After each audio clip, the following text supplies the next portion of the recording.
The Stories of Civilization, Part 2, The Life of Greece, being a history of Greek civilization from the beginnings, and of civilization in the Near East from the death of Alexander to the Roman conquest, with an introduction on the prehistoric culture of Crete by Durant.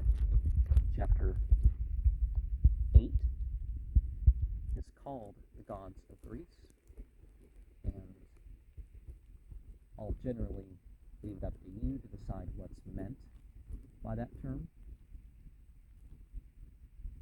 Section 5 is called Superstitions, and superstition comes from a term meaning that which survives.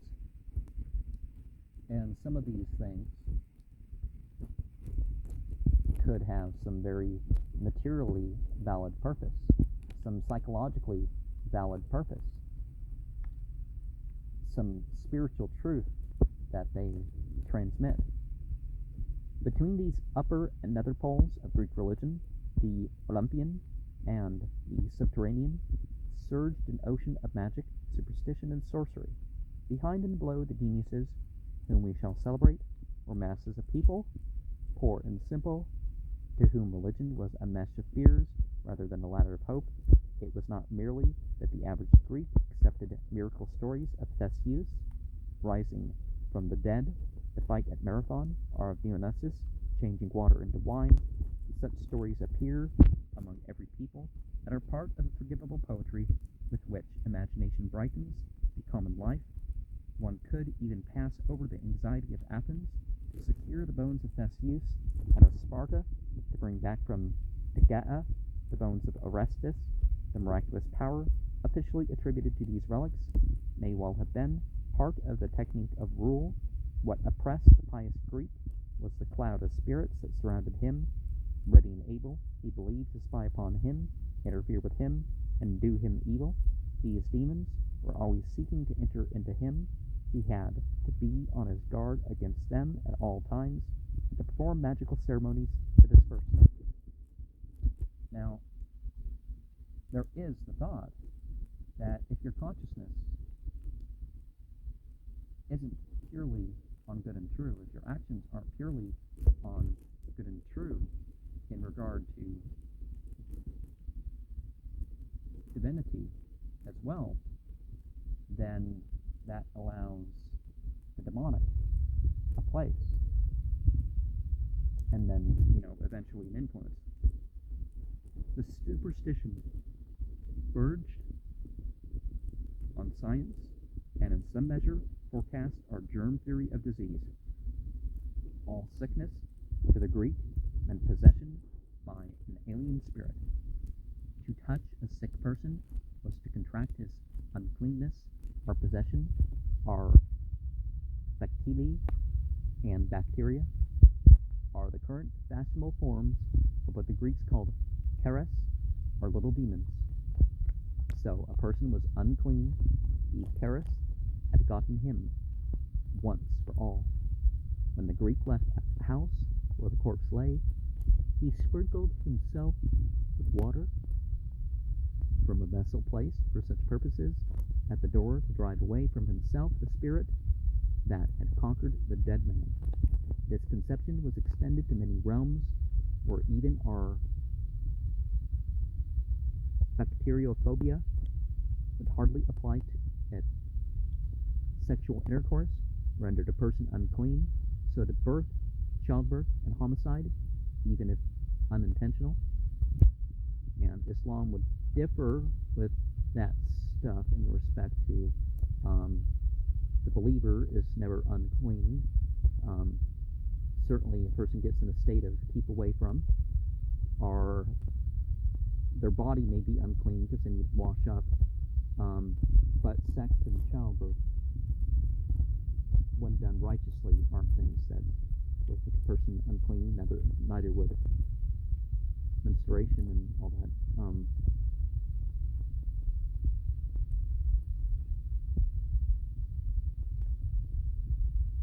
But yeah, you would want to clean off blood. Madness was possession by an alien spirit. The madman was beside himself. In all these cases, a ceremony of purification was considered necessary. Periodically, homes, temples, camps, and even whole cities were purified, and very much as we disinfect them by water, smoke, or fire. A bowl of clean water stood at the entrance to every temple, so that those who came to worship might cleanse themselves, perhaps by a suggestive symbolism. The priest was an expert in purification. He could exorcise spirits by striking bronze vessels, by incantations, magic, and prayer. Even the intentional homicide might, by adequate ritual, be purified. Well, depends on the intentions, right? But and even if the intentions were wrong, per se, there's actual repentance. I mean, people will be punished by the state or whatever, but repentance was not indispensable in such cases. All that was needed was to get rid of the evil possessive demons. Religion was not so much a matter of morals as a technique of manipulating spirits. Nevertheless, multiplication of taboos and purificatory ritual rites produced in the religious Greek a state of mind surprisingly akin to the Puritan sense of sin.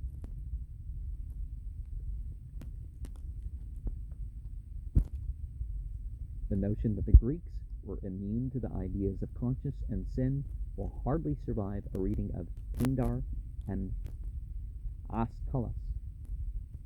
Out of this belief in an enveloping atmosphere of spirits came 1,000 superstitions, which Theophrastus, successor to Aristotle, summarized in one of his characters. Superstitiousness would seem to be a sort of cowardice with respect to the divine. Your superstitious man will not sally forth for the day till he have washed his hands and sprinkled himself at the 9 springs, and put a bit of bay leaf from a temple in his mouth. Bay leaf can help with bugs and stuff too.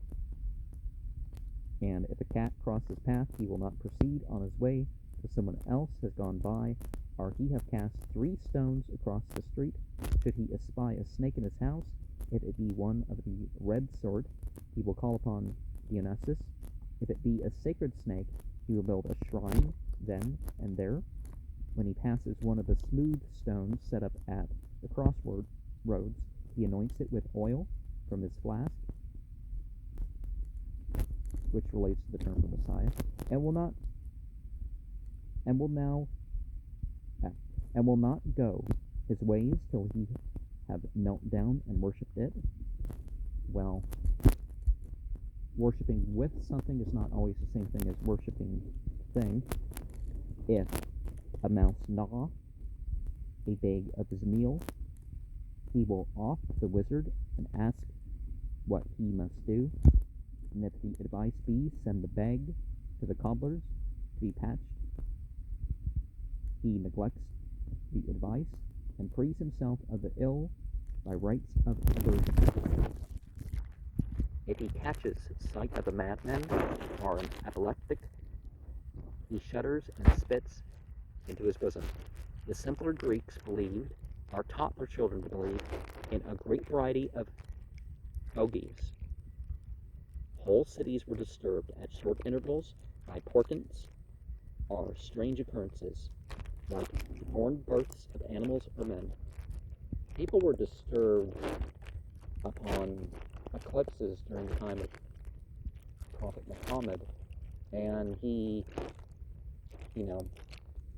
dissuaded them in that regard, that it wasn't a bad sign, it was just something to pray during. So they had extra prayers for the eclipses. On the occasion of the eclipses. The belief in unlucky days was so widespread that on such days no marriage might take place, no assembly might be held, no courts might meet, no enterprise might begin. A sneeze, a stumble might be reason for abandoning a trip or undertaking a minor eclipse, could stop or turn back armies and bring great wars to a disastrous end. Again, there were persons gifted with the power of effecting cursing, an angered parent, a neglected beggar, might lay upon one a curse that would ruin one's life. Some persons possess magic arts. They could mix love philters or aphrodisiacs. They could, by secret drugs, reduce a man to impotence or a woman to sterility. Plato did not consider his laws complete without an enactment against those who would injure or slay by magic arts. Witches are not medieval inventions. Note Euripides, Medea, Antiocritus, Simatha, and remember, a witch is not just some alternative religion. A witch is somebody who works knowingly with the demons. Not mislabeling them as just, one of the capricious deities. They actually kind of know they're working with demons. And it tends to include meanings of harming people. But in what sense is it harming? Or trying to harm? Superstition is one of the most stable of social phenomena. It remains almost unchanged through centuries and civilizations, not only in its basis, but even in its forms.